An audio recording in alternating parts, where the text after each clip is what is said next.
norėčiau paskelbti pavardės tų teigia šį kartą tik merginų, kurios laimėjo, nugalėjo tas 3. Mes išrinkome 3 rašinius iš daugiau negu 40.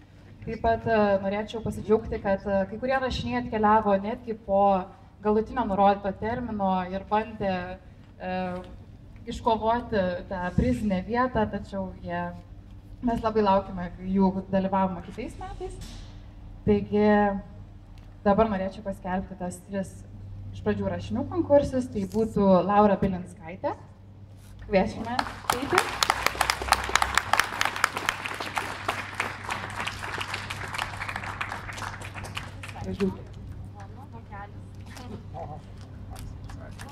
Ir turime dar dovanų ir nuo komunikacijos fakulteto.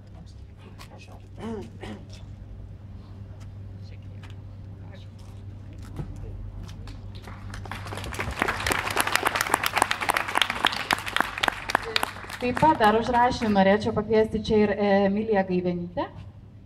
Prašome, teikit.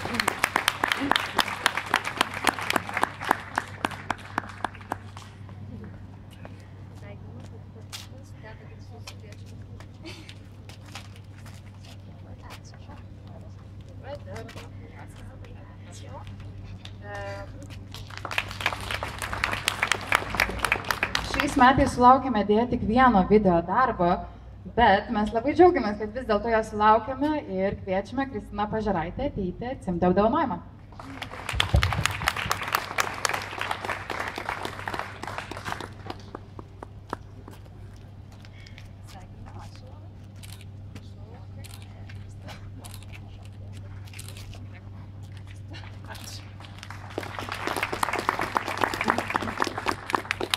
Turim dar vieną laimėtoją, bet aš nesu tikra, ar ji atvyko. Tai yra Aistė Pagirėnaitė.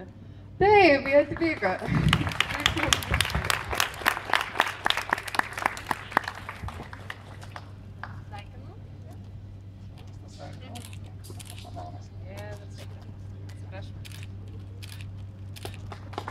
Labai tikimės, kad visi siuntė rašinius, galbūt kada nors taps mūsų kolegomis ir toliau taip iniciatyviai rašys, nes tikrai sulaukime labai daug gražių rašinių, labai daug originalių minčių.